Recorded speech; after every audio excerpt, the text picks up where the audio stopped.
আসসালামু আলাইকুম। সম্প্রতি রাশিয়ার এক ঊর্ধ্বতন কর্মকর্তা ঘোষণা দেন প্রয়োজনে মাস্ককে রাজনৈতিক আশ্রয় দেবে মস্কো।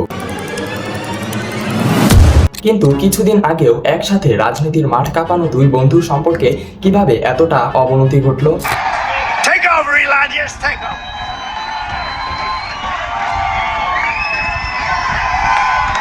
Hi, everyone.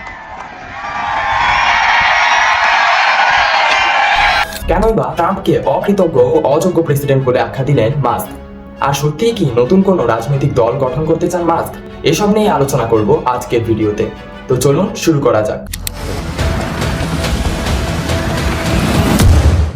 বর্তমান বিশ্বের সবচেয়ে বড় ধনকুবের হলেন ইলন মাস্ক। অন্যদিকে সবচেয়ে ক্ষমতাধর দেশ আমেরিকার প্রেসিডেন্ট ডোনাল্ড ট্রাম্প। ট্রাম্প মাস্কের সম্পর্কটা আগে থেকে থাকলেও তা হাইলাইটে আসে 24-এর ইলেকশনে। রিপাবলিকান শিবিরের সাথে আটসাঁট বেঁধেই মাঠে নামেন ইলন মাস্ক। বিভিন্ন রিপোর্ট থেকে জানা যায় ট্রাম্পের নির্বাচনী প্রচারণায় প্রায় $300 মিলিয়ন খরচ করেন মাস্ক। বিনিময়ে রিপাবলিকানরা জয়ী হলে ট্রাম্পের দক্ষতা বিষয়ক বিভাগ ডোজের প্রধান হন ইলন মাস্ক। 130 দিন এই বিভাগের দায়িত্ব পালনের পর গত 28 মে এই পদ থেকে অব্যাহতি নেন মাস্ক। সেদিনও মাস্কের প্রশংসায় পঞ্চমুখ ছিলেন ট্রাম্প। সম্মাননা স্মারক হিসেবে উপহার দিয়েছিলেন একটি সোনালী চাবিও। তবে তাদের সম্পর্কে টানাপোড়েন শুরু হয় সম্প্রতি ট্রাম্প সরকারের প্রস্তাবিত ওয়ান বিগ বিউটিফুল বিল পাশের পর। মাস্ক এই বিলের বিরোধিতা করে একে জাতীয় ঋণ বৃদ্ধির বোমা বলে আখ্যায়িত করেন। প্রত্যুত্তরে ট্রাম্প মাস্কের কোম্পানিগুলোর সঙ্গে সকল চুক্তি বাতিলের হুমকি দিলে ব্যাপক ক্ষতির মুখে পড়ে টেসলা। একদিনেই কোম্পানিটির শেয়ার 17% কমে যায়। প্রত্যুত্তরে মাস্ক তার এক্স হ্যান্ডেলে পোস্ট করে ট্রাম্পকে মনে করিয়ে দেন রিপাবলিকানদের জয়ে তার ভূমিকা অনস্বীকার্য। আবার মাস্ক নাসার সঙ্গে স্পেসএক্সের চুক্তি বাতিলের হুমকি দিলে ক্ষতির মুখে পড়ে নাসাও। এভাবেই চলতে থাকে ট্রাম্প মাস্ক বিরোধ ও পাল্টাপাল্টি আক্রমণ। এখন আসা যাক মাস্ক কেন ট্রাম্পের এই বিলের বিরোধিতা করলেন। ট্রাম্প সরকারের প্রস্তাবিত বিগ বিউটিফুল বিলের একটি অংশে সকল ইলেকট্রনিক ভেহিকলের উপর ট্যাক্স বাতিলের সিদ্ধান্ত নেওয়া হয়। এতে মাস্কের টেসলা ব্যাপক ক্ষতির মুখে পড়তে পারে এমন গুঞ্জন ওঠে।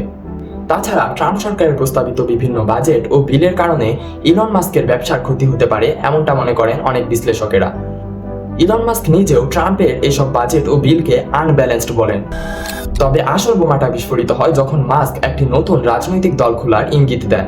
গত 5 জুন মাস্ক তার এক্স হ্যান্ডেলে একটি পোল শেয়ার দিয়ে বলেন, এখন কি সময় হয়েছে আমেরিকায় এমন একটি নতুন রাজনৈতিক দল গঠনের যারা প্রকৃত অর্থেই আমেরিকার 80% মানুষের প্রতিনিধিত্ব করবে। মুহূর্তেই ছড়িয়ে পড়ে সেই পোস্ট। এখন পর্যন্ত প্রায় 5.6 মিলিয়ন মানুষ এই পোলে ভোট দিয়েছে, যার 80%ই মাস্কের এই সিদ্ধান্তের সমর্থন জানায়। আর ভিউ পড়েছে 140 million plus. That's really insane.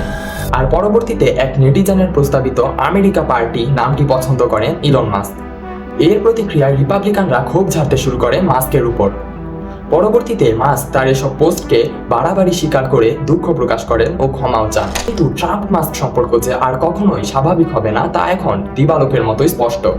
By the way, Trump মাস্কের এই দ্বন্দ্বে আপনি কাকে সাপোর্ট করেন?